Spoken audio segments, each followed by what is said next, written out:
Welcome to Pro Raw in the Raw. Now, it's good for me to be in the Raw with two great ladies today. We have Hattie and Emily. Hattie and Emily, welcome to the show. Thanks, Andrew. Yeah. Thanks for having us. Great to have you here at Pro Raw. This is not your usual place. Where do you usually hang out at? Where can we usually find you?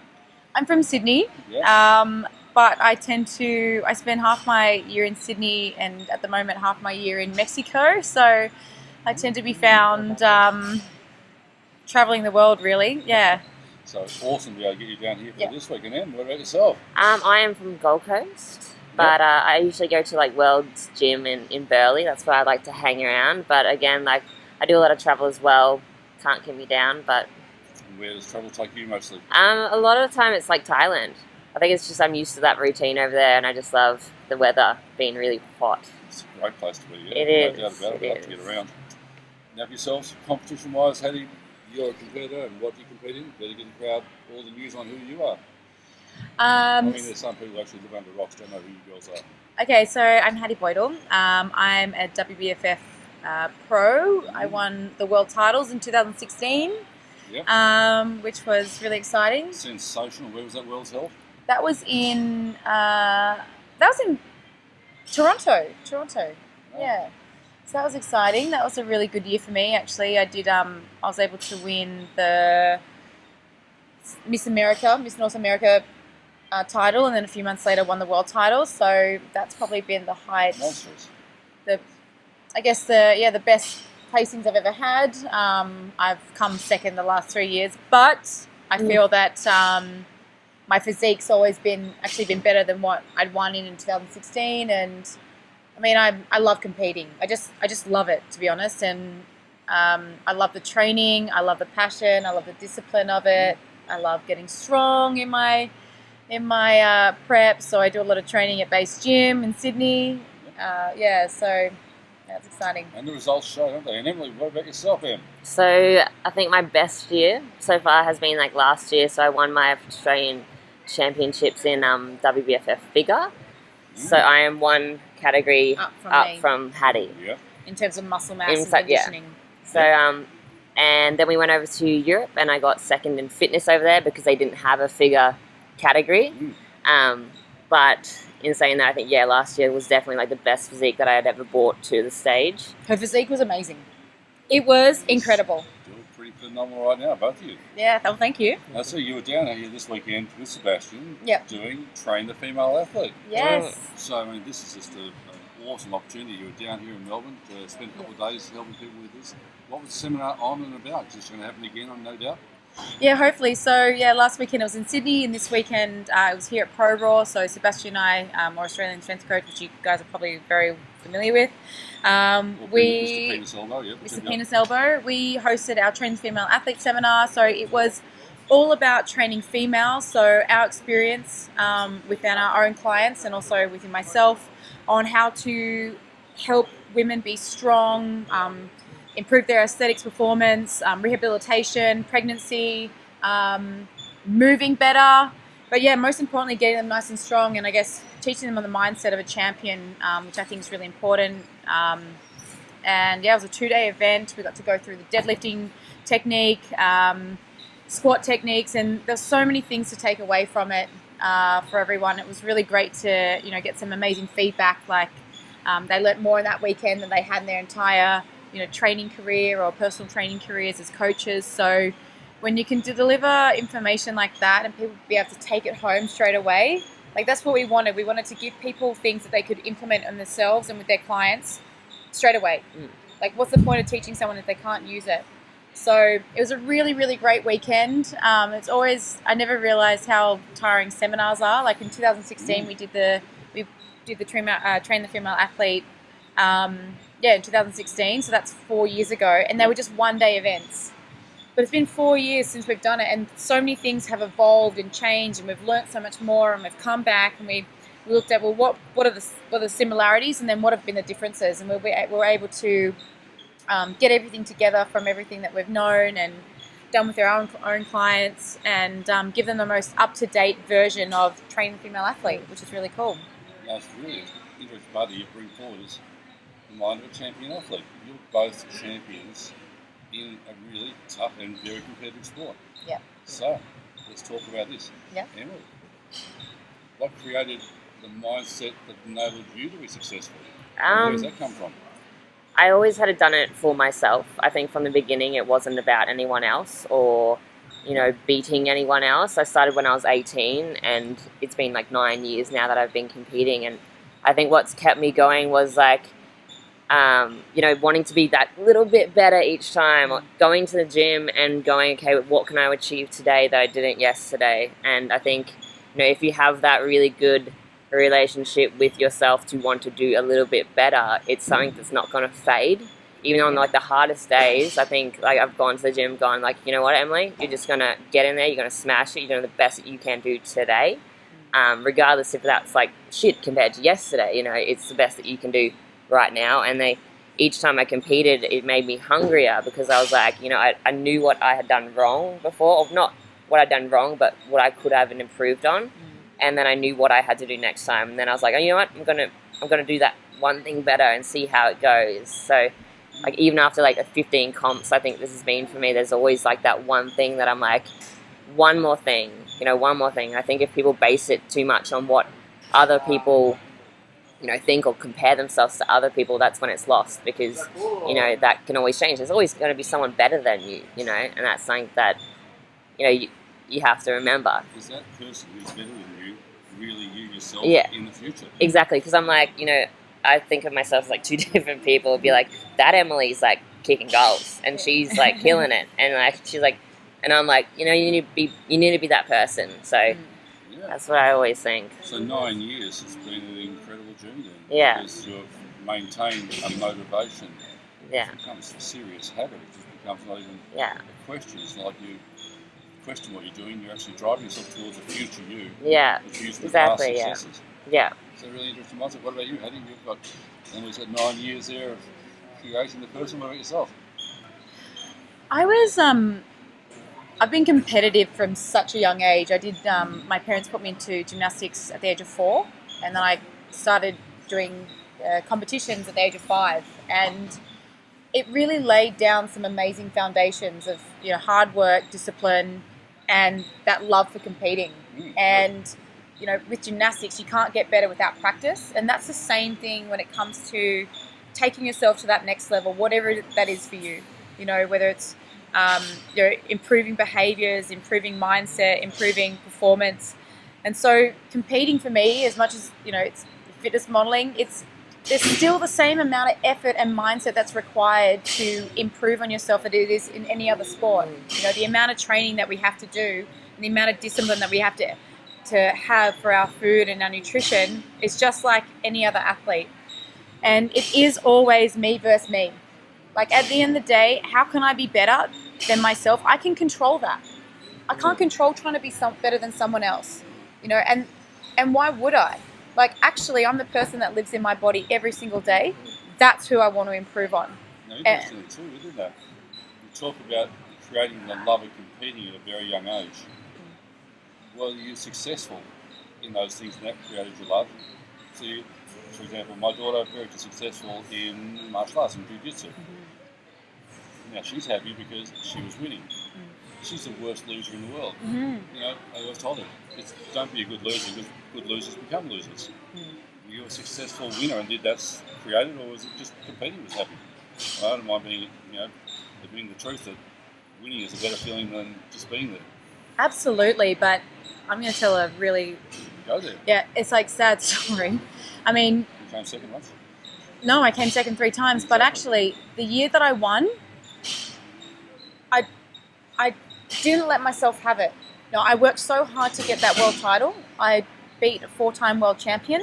You know, I broke that chain, and I was like, did I really deserve to have that? Even though I'd put in all the effort in the lead up to it, I still was battling with when people say, oh, they're world champion, and I was like, yeah, and it didn't sit well with me. And then it wasn't till like I had to go back for that repeat that I was like, far out, am I the world champion? It's like, well, are you? Like, are you believing this? Because you have to believe it.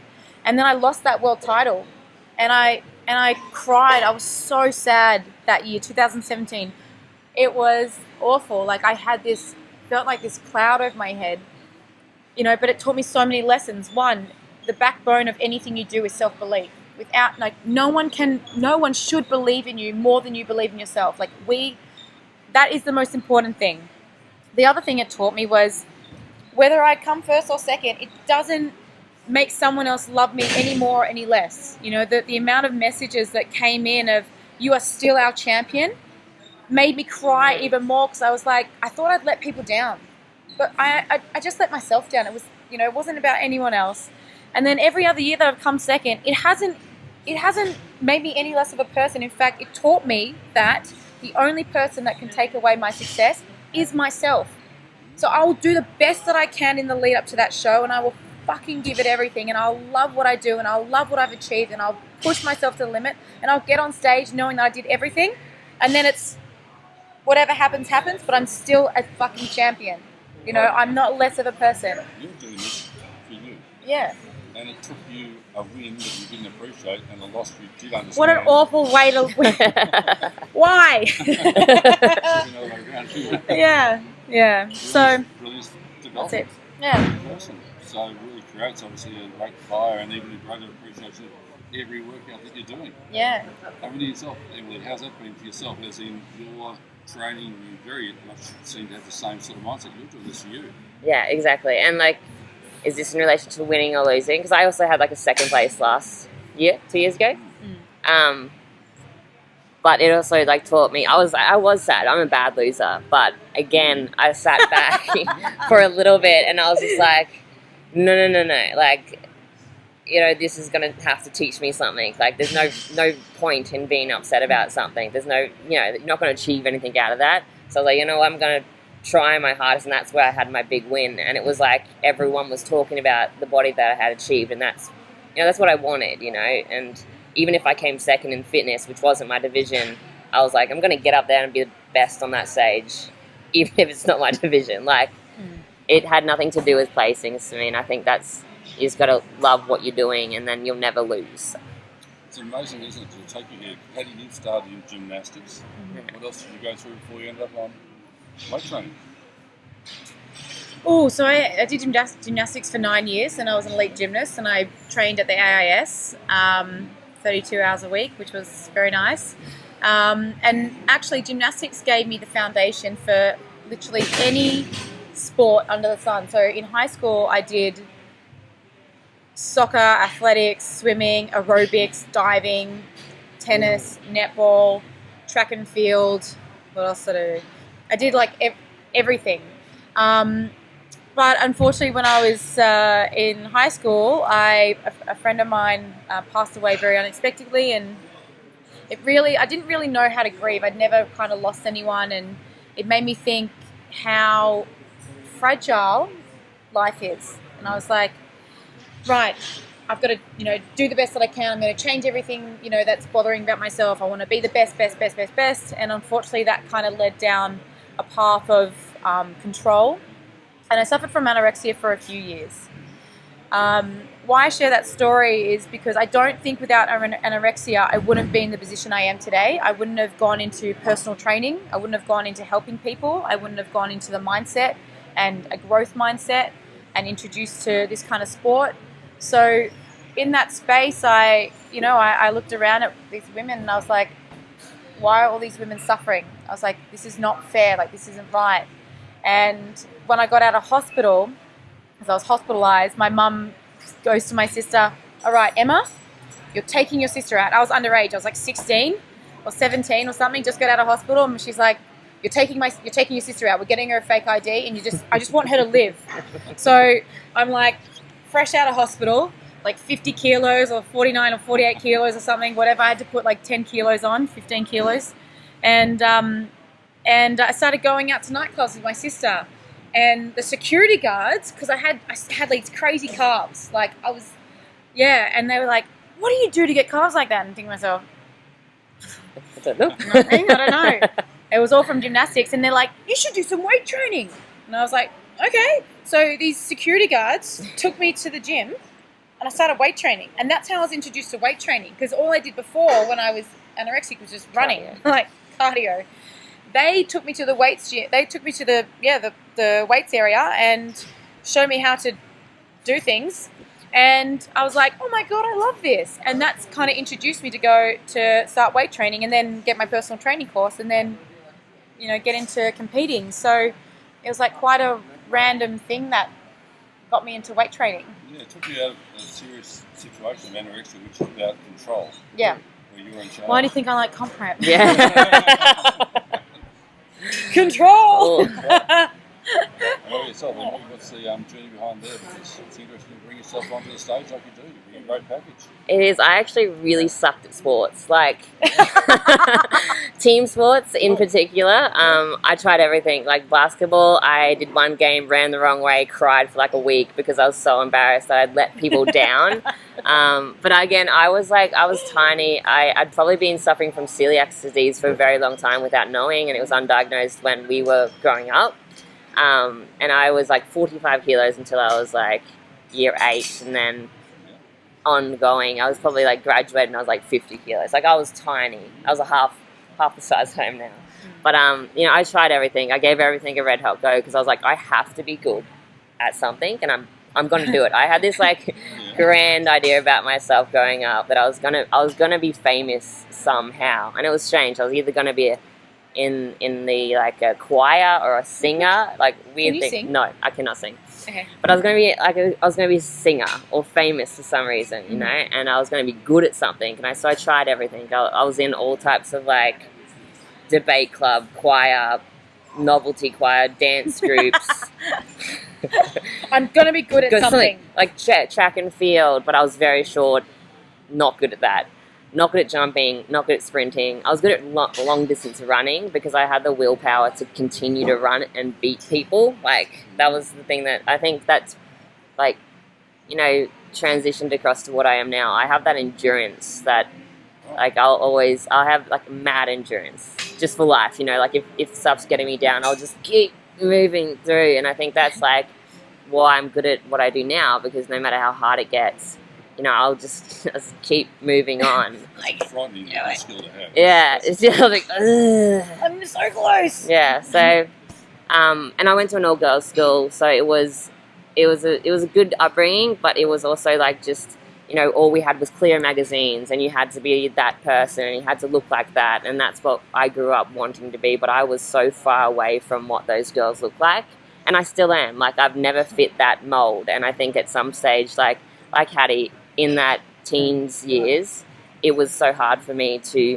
accept that I was never going to be that person, but I tried so hard. I was running all the time. I was eating nothing. I was writing down, like, I had eaten a piece of toast today. Oh, tomorrow I'm going to beat that and eat half a piece of toast today. Like, it was pretty messed up growing up, and my sisters all suffered from the same thing, but it wasn't until I got into, it was like after a shitty breakup in my high school years that I was like, what, my mum took me to the gym and she made me do a Les Mills class, and it made me feel so empowered to be able to lift a weight and to do something with my body that felt like I was getting stronger. So that just kind of kept moving on.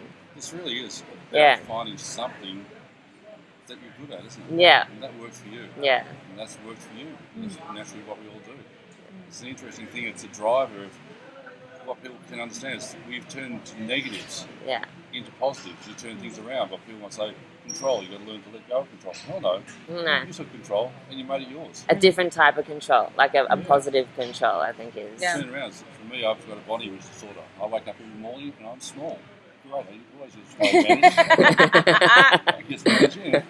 Go to the gym. Go to get bigger. So it works. You can actually use disorder and flip it and use it as something that actually makes you really good in yourself, and you're happy about being yourself. Yeah. Because you're about pleasing other people. And that's really the massive thing, isn't it? Because you live in yourself.